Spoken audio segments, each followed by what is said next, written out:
Mr. President, it's almost pointless, it seems at times, to stand up and speak on an issue. This issue particularly is one that I've certainly stood up and spoke on before. And I know that those who advocated for these policies have also stood up and spoke before. It's difficult to know whether or not, and I suspect my opponents agree, whether there's actually anything new to be said. Many of us weren't even born when abortion became legalized in this country. And so we aren't the first generation to debate it. And what new issues can we bring to the fore? And so,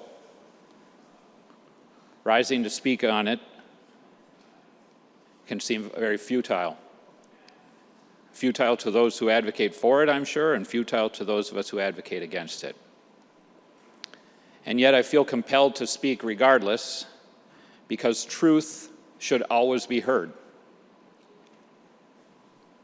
Regardless of whether truth is winning at any given moment, regardless of whether people want to hear truth, truth must be spoken.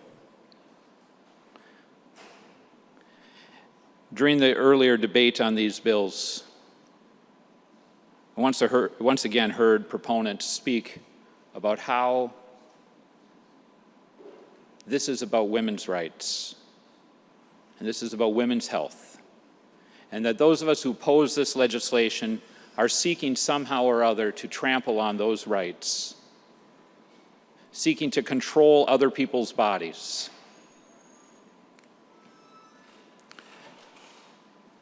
And the important truth that must be shared, again, lest it be forgotten and lost in the cacophony, is that we are advocates against abortion because we are advocates for human life and for human rights. Come, let us reason together. If what grows inside of a mother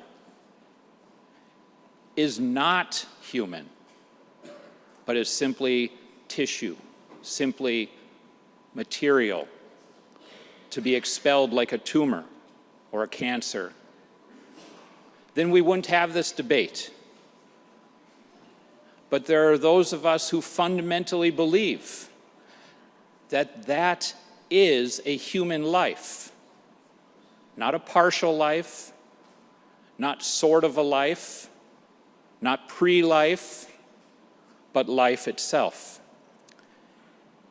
And it's incumbent upon those who view it differently that it should simply be ended or able to be ended, to explain how it is not human life when it has all of the aspects that we deem life to have. It has its own distinct DNA. It has its own distinct fingerprints. It has its own heart and mind and breath. The body grows, it respirates, it consumes, it expels. And those who argue, well, but it's dependent. Well, there's lots of lives who are dependent. Where should we draw this line? At 2 years old? Because my 2-year-olds are certainly dependent. At 10 years old? Because boy, I can tell you my 7-year-old's still very dependent. How about at 90 years old? Because I have a grandmother who's extremely dependent, who's over 90. So it can't be based on dependence. Where should we draw this line? We know we can't draw that line based on whether they're actively participating, whether their minds are, because we don't we recognize people who are in comas or who are sleeping are still alive and can't be snuffed out. So where, I ask, should that line be? And it's incumbent upon the others who advocate that the ending of a life is somehow not the ending of a life to explain how it's not a life.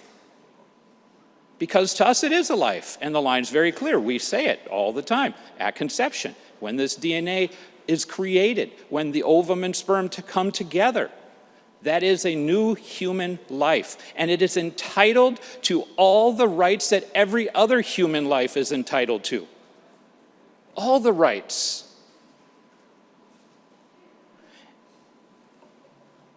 These are important and profound truths. And what is particularly upsetting in this discussion, where this line is just ignored, the need to even establish that line is ignored, and it moves around even to the point where some literally advocate for the allowance of death after the baby is born. But we see the incredible inconsistency when the determination of what is or isn't a life depends upon the perception of the one carrying the life and whether or not they want it yet or not. It's not convenient at this time, therefore I deem it not to be a life. But this time I want it, I've named it, I've listened to it, now it is a life. This tremendous inconsistency, incongruity, even hypocrisy, is for the other side to answer. It's for them to stand up and say, here's why you're wrong, here's why it's not a human life, here's why convenience, here's why expediency, here's why debate about the affordability or the circumstance of the parents do matter. This is why it is okay to say, well, the life isn't going to be good enough yet. The parents aren't ready yet.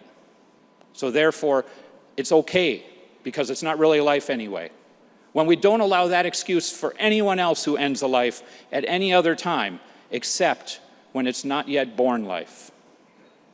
And even that definition seems to be in jeopardy.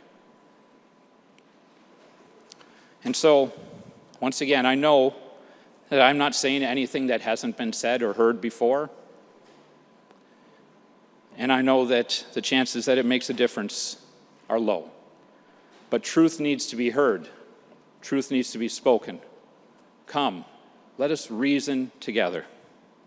I ask my remarks to be printed in the journal.